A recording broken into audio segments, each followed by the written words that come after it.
Gold, trusted gold buyers. మీరు తాకట్టు పెట్టిన బంగారాన్ని విడిపించి ఈ రోజు ఉన్న మార్కెట్ ధరకు కొనబడను.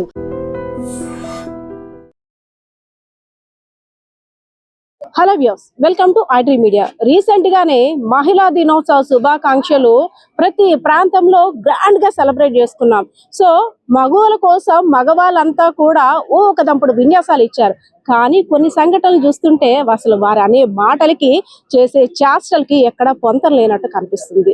సో రీసెంట్ గా విజయనగరం జిల్లా కేంద్రంలో ఉన్నటువంటి ఒక ప్రైవేట్ కోచింగ్ సెంటర్ నిర్వాహకుడు భాగోతం అంతా కూడా ఆ కోచింగ్ సెంటర్ లో ఎవరైతే విద్యార్థులను కాంపిటేటివ్ ఎగ్జామ్ సంబంధించి కోచింగ్ తీసుకుంటున్నారో వాళ్ళంతా కూడా ఎవరైతే యాజమాన్యం ఉందో దాన్నంతా కూడా బట్టబయలు చేస్తారు. తమని లైంగికంగా ఆరోపించడమే కాకుండా లైంగికంగా వేధిస్తున్నాడంటూ అదే విధంగా బ్లాక్ మెయిల్ కూడా పాల్పడుతున్నాడంటూ పోలీసులకి ఫిర్యాదు చేయడం కూడా జరిగింది. సో దీనికి సంబంధించిన డీటెయిల్స్ అయితే మాత్రం బీజేపీ మహిళా మోర్చా నాయకులు కూడా మాట్లాడేందుకు సిద్ధంగా ఉన్నారు. ఎందుకంటే ఆ మహిళలకు సపోర్ట్ గా నిలుస్తూ వీరు కూడా పొద్దున్న నుండి స్టేషన్ దగ్గర ఉన్నారు. సో మాట్లాడదాం. మేడం, మహిళా దినోత్సవ వేడుకలు చాలా బాగా గ్రాండ్ గా చేసుకుందాం, మహిళలకి మేము అండగా ఉంటాం, మహిళల మీద ఈగ కూడా వాళ్ళనివ్వం అంటూ చాలా మంది, ఎందుకంటే విద్యా బుద్ధులు నేర్పాల్సిన ఉపాధ్యాయులే కీచకులుగా మారి ఇలాంటి లైంగిక వేధింపులకు గురి చేస్తే ఆ విద్యార్థుల బ్రతుకు అదే విధంగా మహిళల బ్రతుకు ప్రశ్నార్థకంగా మారే అవకాశం ఉందంటారా? ఉందండి, కంపల్సరీ అమ్మది ఉందంటాము. మహిళలకి ఈ విధంగా ఈ విజయనగరం జిల్లాలో ఈ కోచింగ్ సెంటర్ లో ఈ విధంగా జరుగుతుంది అని అంటే చాలా ఇది ఆశ్చర్యకరమైన విషయం. ఎందుకంటే ఇలా అయితే ఎప్పుడు జరగలేదు, వినలేదు కూడా. అంటే పెద్ద పెద్ద సిటీస్ లలో జరగొచ్చేమో కానీ మన విజయనగరం జిల్లాలో అయితే కోచింగ్ సెంటర్లు ఇలా జరుగుతుందని మాత్రం ఎవరు వినలేదు. ఈ రోజు ఇది ఇలా జరిగిందనంటే ఇది చాలా బాధాకరమైంది. ఒక టీచర్ అయ్యి ఉంటే పిల్లల్ని ఈ విధంగా లోబరుచుకొని పిల్లల్ని బ్లాక్ మెయిల్ చేసి తన ఇష్టం వచ్చినట్లు వాడుకుంటుంటే ఇది ఎంతవరకు కరెక్ట్ అమ్మా? మన చట్టాలు అయితే మహిళలకు చాలా రకాలుగా మన ప్రభుత్వాలు మహిళలకు ఎన్నో రకాలుగా కల్పిస్తున్నాయి చట్టాలు. అట్లాంటిది ఈ రోజు ఈ మహిళలు ఎందుకు ఇంత జరుగున్నా కూడా బయటకు రావట్లేదు, భయపడుతున్నారు. వాళ్ళు ఏ బ్లాక్ మెయిలింగ్లకు భయపడుతున్నారు అనేది తెలియదు. రాత్రి జరిగేదానికి తెల్లవారికి మహిళలు మారిపోతున్నారమ్మ, పిల్లలు మారిపోయి భయపడుతున్నారు. అలా భయపడకుండా మీరు ముందుకు రండి, ధైర్యంగా పోరాడండి, మీ వెంట మేము ఉన్నామని మేమైతే చెప్తున్నాం. మన మహిళల పట్ల మేము ఎంతవరకైనా మీతో పాటు ఉంటామని మేము చెప్తుంటే. మేడం, అంటే మన విజయనగరం ప్రాంతం అనేసరికి కూడా అసలు ఎక్కడ ఉన్నామా లేదా, అందులో మహిళలు బయటకు రావడానికే చాలా భయపడుతూ ఇంట్లో పేరెంట్స్ ని అదే విధంగా కుటుంబ సభ్యుల్ని ఒప్పించుకొని ఒక బయటికి అడుగు ఇప్పుడిప్పుడే పడుతున్నాయి అనిపిస్తుంది. అలాంటిది కాంపిటేటివ్ ఎగ్జామ్ అనేసరికి చిన్నప్పటి నుండి కూడా తల్లిదండ్రులు రెక్కలు ముక్కలు చేసుకొని కష్టపడి చదువే ఒక భారంగా వాళ్ళ పిల్లల్ని చదివించిన తర్వాత ఇంకా మా పోషణ కూడా భారం అవ్వకూడదని కొంతమంది, అదే విధంగా ప్రస్తుతం ఉన్న సమాజంలో భార్య భర్తలు ఇద్దరు కూడా కష్టపడితే గాని రోజులు గడవని ఆ ఉద్దేశంతో కొంతమంది పెళ్ళైన మహిళలు కూడా కోచింగ్ సెంటర్ లో ఇటు ఫ్యామిలీని వదిలి పిల్లల్ని వదిలి భర్తను వదిలి కోచింగ్ సెంటర్లు ఆశ్రయిస్తున్నారు. పొద్దు నుండి సాయంత్రం వరకు ఒక లక్ష్యాన్ని టార్గెట్ చేస్తూ వారి యొక్క ప్రతిభను చాటుకునేందుకు కూడా సిద్ధమవుతున్నారు. అలాంటి మహిళలపై ఇంకా ఏదైనా ఉంటే భరోసా ఇవ్వాలి గానీ ఇలాంటి కీచకులు చేస్తున్న దాని వల్ల ఇంకా మహిళలు బయటకు వచ్చే అవకాశాలు ఉన్నాయంటారా? ఉండవమ్మా.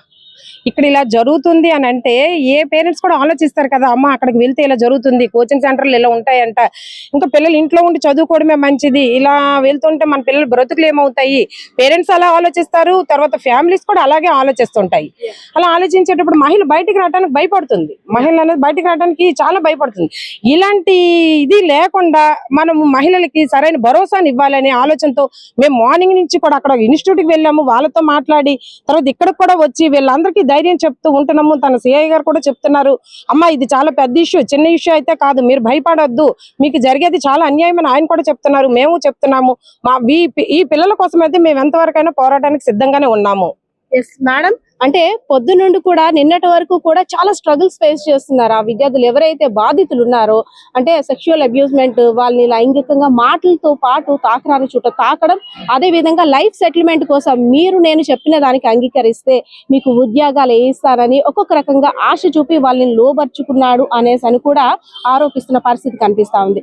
అయితే వాళ్ళకి జరిగిన అన్యాయం గురించి చెప్పడానికి కూడా ఇన్ని చట్టాలు ఉన్నాయి, పోలీసులు ఇంత అండగా ఉన్నారు, అయినా సరే ఎందుకు మేడం వారిలో భయాన్ని పోగొట్టలేకపోతున్నా?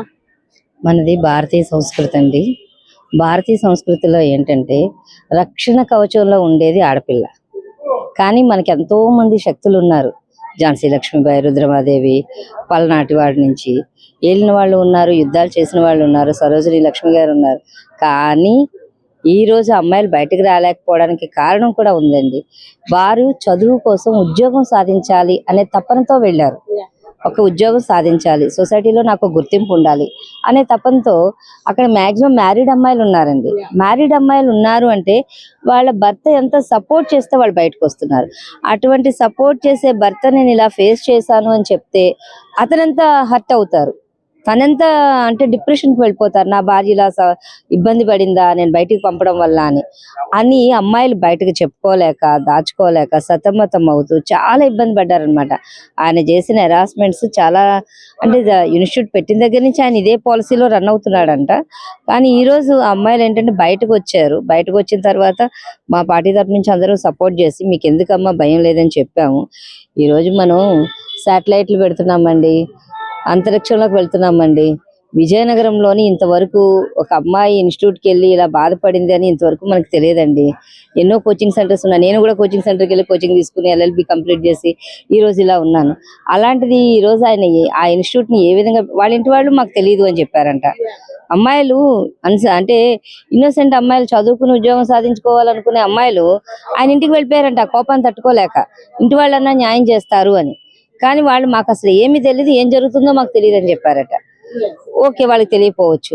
కానీ ఎప్పుడైతే అమ్మాయిలు బయటకు వచ్చారో, బయటపడ్డారో, ఎవరో ఒక పర్సన్, వాళ్ళ ఇంటి పర్సన్ ఎవరో మొత్తం మీద అమ్మాయిలు ఇప్పుడు అప్పుడే హెరాస్మెంట్ స్టార్ట్ చేసేస్తారంట. నైట్ నుంచి మీరు బయటకు రాకండి, మీరు బయటకు వస్తే మిమ్మల్ని టార్గెట్ చేస్తాం, మేము మాతో ఉన్న వాళ్ళకి మేము ఏం చేయాలో మాకు తెలుసు, మీరు సైడ్ అయిపోతే మీ ఫీజులు ఇచ్చి మిమ్మల్ని వెనక్కి పంపించేస్తాం. ఎంతమందికి ఫీజులు ఇచ్చి వెనక్కి పంపిస్తావు? నీ ఇన్స్టిట్యూట్ రన్ చేస్తే ఇలాంటి పనులు చేస్తావా? ముఖ్యంగా ఇన్స్టిట్యూట్ని క్లోజ్ చేయడం కాదండి, అతనికి ఇంకొకసారి ఆడపిల్ల పక్క చూడకూడదు, ఆడపిల్ల తల్లితో సమానం కాబట్టి ఆడపిల్లని నేను ఇలా ఇబ్బంది పెట్టడం వల్ల ఈ పనిష్మెంట్ నాకు వచ్చింది అని తెలిసే విధంగా, అతను అనుభవించే విధంగా పనిష్మెంట్ అతనికి వచ్చే వరకు కూడా మేము ఈ అమ్మాయిలందరికీ సపోర్ట్ గా నిలబడతామండి. ధన్యవాదాలు. Thank you so much. So ఏదైతేనే ఎవరైతే లైంగిక వేధింపులకి గురి అయ్యాము అంటూ ఆరోపిస్తున్నారో ఆ యువత అందరు కూడా, విద్యార్థులు అందరు కూడా న్యాయం జరిగేంత వరకు మా పోరాటాన్ని అయితే ఆపేది లేదు. అదే విధంగా ముఖ్యంగా ఇలాంటి సమస్యలు ఎదురైనప్పుడు ఒక మహిళ తానంతట తాను బయటకు వచ్చి తనకు జరిగిన అన్యాయం పట్ల కంప్లైంట్ ఇచ్చే స్థితికి ఇంకా రావాల్సిన ఆవశ్యకత చాలా ఉందని అయితే మాత్రం ఇక్కడ మహిళా మోర్చా సభ్యులు చెప్తున్న పరిస్థితి అయితే కనిపిస్తా ఉంది. కెమెరా పర్సన్ బాలకృష్ణతో పద్మ, i-Dream మీడియా, విజయనగరం.